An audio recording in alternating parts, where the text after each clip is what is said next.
Welcome to the Alain Guillot podcast, a podcast about life, leadership, and money matters. Our guest today is Edward Dolnick. Edward wanted to be a professional basketball player, but he settled for becoming a writer. He has written for newspapers, magazines, and eventually books. And by my latest count, he has written 9 books. And today we will speak about his latest book, The Writing of the Gods, The Race to Decode the Rosetta Stone. Edward, thank you so much for joining us today. Well, my pleasure. So, can we go into your past? So, you wanted to become a basketball player, and I guess that didn't pan out. Well, until I was 10 years old or so, it seemed like a good career plan, but pretty quickly I saw that wasn't going to work. And how do you stumble upon writing journalism? Is that what you study at school? No, actually, I studied science. I switched to journalism early on. I lived in Boston, and it turned out that there was lots of science going on there, and they needed someone to cover it for the Boston Globe, the local newspaper. Okay, and so you did the gamut of journalism, then you went into magazine. Can you tell us about your early professional years? How did that evolve into becoming an author? I was a newspaper journalist first, and then a magazine writer, and then books. And so in the early days, it was very important whether it was 12 o'clock or 2 o'clock, because there would be a deadline that day. And then later on with magazines, it was very important whether it was the first week of the month or the last week, because there would be a deadline that month. And now it's very important if it's 2021 or 2022, because the deadlines are spread out more with books. And what gave you the courage? I mean, I feel that to write a book, it requires a lot of courage and self-belief, and I don't know, maybe a little bit of financial independence. How do you take that plunge to say, I'm going to write my first book? Well, it is a gamble, because the only thing that you can be sure of is that you will put in the time. You can't be sure that someone else will care about that too much. So it's like anything. You climb up to the high board when you're a little kid, and you go up those steps and you look at the water way below, and you kind of grit your teeth and you say, okay, I'm going to do it. And you give it a try. Okay, well, then this subject, the Rosetta Stone, how did it came into your field of view? Well, I didn't know much about the Rosetta Stone. I knew what everybody knows, that it had something to do with translation, but I didn't know the story. And then I was in a Thai restaurant one day, actually, and they had the choices on the menu in English and also in Thai, and the service was pretty slow. And so I was trying to figure out how you would match the Thai, which is a different script, with the English. And I couldn't do it at all. And I thought, boy, if I can't even do this when I've got the menu right here, how in the world did they solve the greatest deciphering story of them all? And so I decided I would learn about that. And so that means that you've been already reading about the Rosetta Stone to know that this was the greatest decipher story in the world. I knew a little bit about it. The Rosetta Stone is in the British Museum in London. And I had seen it on vacation once. It's the most popular exhibit in the museum. And like everybody else who goes there, I bought a postcard of it and I put it on my bulletin board. And I didn't really think about it for years and years. And then, as I say, at some point it dawned on me, how did they do that? And it turns out to be a marvelous story. Wow. Well, the first time I heard about the Rosetta Stone, I thought that actually the name of the stone itself, like marble or whatever kind of stones there are, was some kind of a stone called Rosetta. But now I found out otherwise. Why is it called the Rosetta Stone? Well, it was found in Egypt, and it was found in a town called Rosetta. So it's just named after where it was discovered. And the reason it's a big deal is that Egypt was the mightiest culture that the ancient world had ever known. From about 3000 BC until about 0, until the time of Cleopatra. That's for 30 centuries, they ruled the world. So that's 30 centuries. America is coming up on 3 centuries. So it's a long, long time. And in all that time, when they were the most powerful country in the world, Egypt put up temples and monuments and statues, and they had this strange writing on all of them, this picture writing with snakes and with owls and with squiggles and with zigzags. But nobody knew what it said. Nobody knew what that culture was about. And when they found the Rosetta Stone, finally, they found it in 1800, thousands of years after Egypt had come and gone.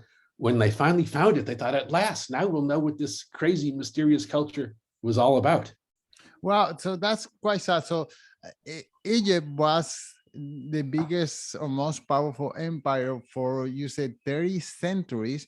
Do you know by any chance how is it that they lost that superpower?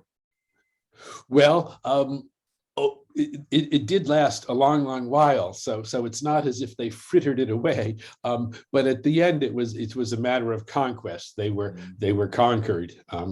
They had been safe for a long time because Egypt, had this marvelous geographic setting.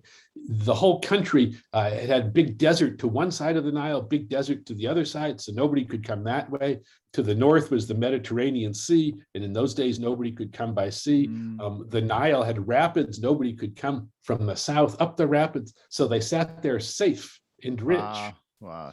Okay, so then finally it lost its power for whatever reason. So how is it that the French found this stone? What were the circumstances? Well, they found it in 1799.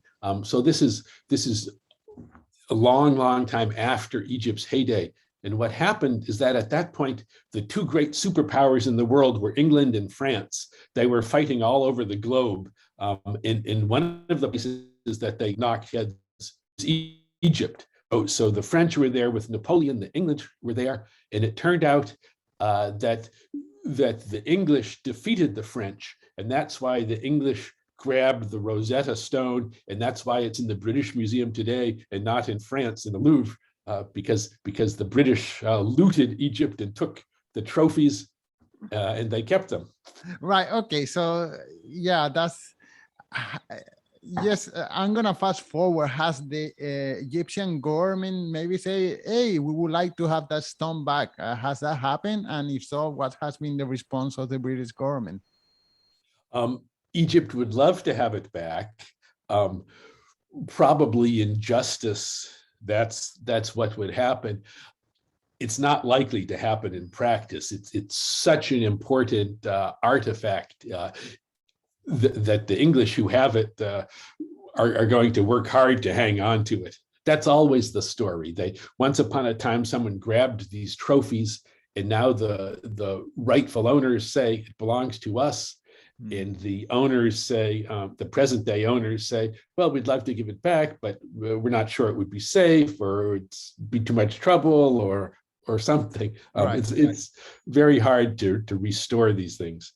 Well, we have common understanding of other ancient language. I mean, Greek is one of them. That's the one that the French soldiers were able to tell that it was on that stone. How come these other more ancient Egyptian languages didn't survive? Well, that's a terrific question. What happened was Egypt had written in hieroglyphs in this strange script for a long, long while. Eventually, Egypt was conquered by the Arabs, who had their own script, Arabic. They had no interest in hieroglyphs, and in fact, they thought this was a pagan culture, not better to be put away altogether than to be studied. So they had no interest in it. Christians had come along; they didn't go for it either, for the same reason that this was not a proper religion. This was some kind of a pagan script, and so it was either forgotten. Hieroglyphs were forgotten, or they were outlawed. The consequence was, from about 0 AD on, no one knew how to read or write hieroglyphs anymore. Well, okay, so we have the stone, we have I guess, the same text or written in three languages. So I assume it was a piece of cake to just translate it and figure out what he says, no? Well, that's what the people who found it hoped. They thought, boy, this is great. And they thought maybe it would take them 2 weeks. It turned out to take 20 years. Wow. And part of the reason is that there was the same message written in different ways on the Rosetta Stone. That's what had people so excited. And one of the ways, as you say, was Greek, and they knew how to read Greek. But one problem was the translations weren't exact word for word. It was as if three people went to the same movie, and now they told the story of the movie, but each one told it his own way. So more or less the same, but not quite. And on top of that, there were other problems too. It was this script, the hieroglyphs, they don't look like any script that anybody knew. So people didn't know where to start. Like, imagine if you looked at Chinese, if you had a big page of Chinese writing, but you didn't know anything about Chinese. What would you say about it? Even if you had a translation of part of it, how would you know what matched with what? And worse than that, the Egyptian was a dead language. So it would be as if you were trying to read Chinese, but the last person who spoke Chinese had died 2,000 years ago. It'd be a pretty tough challenge. Okay, wow. So it took 20 years. So is there well, of course you wrote it because there is a story behind it, but can you tell us a little bit, without revealing the whole of the book, what was the intrigue behind translating this text, or the animosity, or yes? Well, it turns out to be a terrific story. England and France, as I say, were both in Egypt knocking heads. The English grab the Rosetta Stone and go home with it, but no one can read it. And so now there sets out a race, and the two main racers to decipher it is an English genius and a French genius. And they're both competing not only for the personal glory of, I want to translate this thing that no one has been able to read for 2,000 years, but they're out to win national glory too. The English want to say, well, we've got this, and we're the only ones in the world that can read it. And the French want to say, well, you might have grabbed it away from us, but you don't even know what it is. We'll tell you what it says. And so these two geniuses, the Frenchman and the Englishman, are both staring at the same thing, working day and night, trying to be the ones to translate it and to figure out what was going on in Egypt in all those centuries when it ruled the world. And was this the work of, like you said, two geniuses, but these geniuses, did they have a team behind them, or there were loners at their work? No, they were both madly eccentric characters, and they were both alone. The Frenchman, his name was Champollion, was interested in Egypt, nothing but Egypt. He'd been consumed with it since he was a boy. Everything Egyptian was marvelous to him. He burrowed in on it. He had no patience for anyone else. The Englishman, Thomas Young, his name was an all-around genius. He was brilliant at everything, at languages, at science, at medicine. He didn't especially care about Egypt, but this was a puzzle that no one could solve. And he knew that when there came to be an impossible challenge, he was the best person in the world to take it on. So he wanted to solve the riddle. Champollion wants to learn about Egypt, and the two of them are in a race. Wow. And let me ask you something. Let's say that we discover the Rosetta Stone today instead of I don't know, already 200 years ago. Do we have already the capacity to decipher that kind of message in a shorter amount of time than 20 years? Or if we discover it today, it will take us probably another 20 years to decipher what it says? Well, it's still really, really hard. Computers don't help as much as you would think with this, because when you're trying to study a language, languages are a messy thing. They're not like a military code that's written like by a machine, and you make a certain substitution and you can figure it out by mathematical tricks. This deciphering has to do with penetrating the idioms and the secrets of a language, and those are very hard. Like, to take a tiny example, we use the expression like head over heels. He was head over heels for her. That means in love. but if you didn't know English, you wouldn't know that. And it doesn't even make sense, really. Head over heels, you're always head over heels. Why should that mean anything? So language is much harder to decipher than other kinds of codes. And it takes kind of an intuition and an experience with the culture. It's not something that you can do by formula.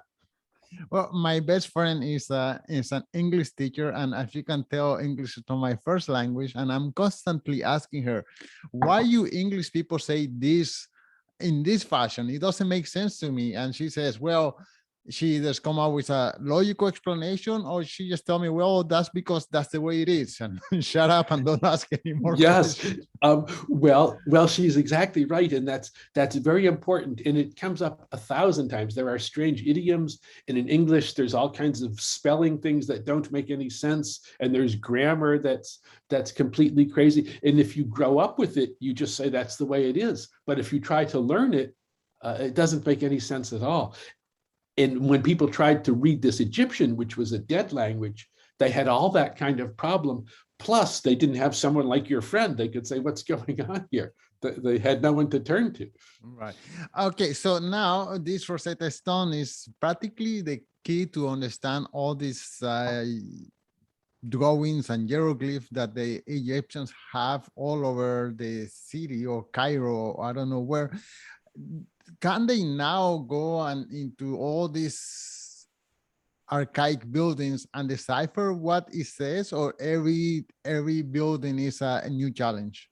No, now they can absolutely do it. Wow. They can read it. And the first people who went to Egypt afterwards were just bowled over by being able to see it. It would be as if you were in the city, we're driving through New York City or Los Angeles, and for the first time, you could read advertisements, and you could read newspapers, you could read everything that crossed your path. That's what it was like. You know, there's an expression that a mystery is a closed book, but Egypt was an open book, and it had writing on every page, but nobody knew how to read it. And now at last, after the Rosetta Stone, they figured out how to read it. And so that whole mysterious culture was suddenly open to them. Wow. Okay. So that's amazing. Okay. Well, this is outside of the spectrum of the book, but do you think more and more languages will continue to disappear? Because now with technology, I know that many languages are just slowly dying, or they have died already. You think that's the trend, and eventually Earth will be only have 3 or 4 languages, or are we going to be able to preserve some of these present languages of today?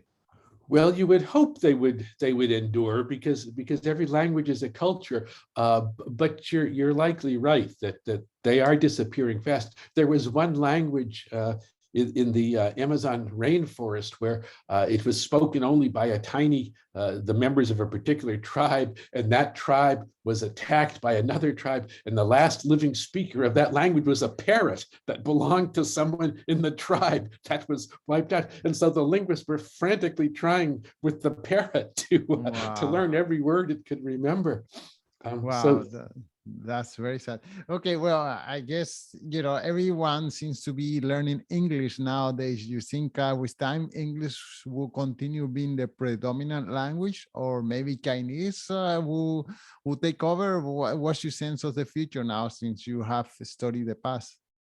Well, these language, which language seems to take hold, doesn't have to do with which is easiest to learn or which is most efficient. It has to do with which nation or which empire is the most powerful. So what you're asking is really a political question. Who should you bet on? Right. Okay. And have you taken the time? Well, I'm sure, yes, I know you have, but can you share with the listeners what exactly is written in the Rosetta Stone? So break that mystery for us. Well, if you look at the Rosetta Stone, because it's so famous, you would think it said marvelous things like the Declaration of Independence does, or the Magna Carta does. But actually, what's on the Rosetta Stone isn't so great. The reason it's important is that it says it 3 different ways. And so you can translate it with a lot of work. So it's not the message itself, but it's what the message lets you do. The message itself amounts to saying it was put up, the Rosetta Stone, at the time of a certain pharaoh. And what it says at great length is, I'm the greatest, I'm the best, no one has ever been like me, all hail me. It says that over and over again. And at the end, it says, I'm so great that I want to tell it in every language so that everyone knows how great I am. That's why there's 3 languages. Yeah. And he didn't have a big ego either. No, in ancient Egypt, that was okay. That's why there's the pyramids. That's why it's you could make the whole country do your will if you were the top man. Perfect. And okay, with this quote unquote dictionary, being that the Rosetta Stone was nothing spectacular, the message itself, what would be a piece of work written in this ancient language that is worth sharing? Oh, like poetry or something of that nature, or the day-to-day life of the ancient Egypt. Once they learned how to read this, they found everything under the sun in Egypt. Okay. It's marvelous. Some of them are the most mundane things. Someone would write, I wrote to you last week and you still haven't written back to me. What's going on? And we have a letter. There's love letters and there's stories. We have a woman who wrote her will. She said, all my life I worked and slaved for my children and they do nothing for me now. That sounds like my mother. Well, she had her counterpart thousands and thousands of years ago. And so we have these pictures of royal life and of everyday life. All this opened up once the Rosetta Stone told you what these mysterious marks meant. Wow, this is an incredible story. Thank you so much for bringing this to light. I wonder if you could just one more time repeat the title of the book and where can the listeners find more about your work? So the book is called The Writing of the Gods, because that's what the Egyptians called hieroglyphs. The Writing of the Gods by Edward Dolnick. It's at Amazon or any other bookstore. It's quite a story. And your website? It's my name, edwarddolnick.net. Edward, thank you so much for your time. Well, it's my pleasure. Thank you very much.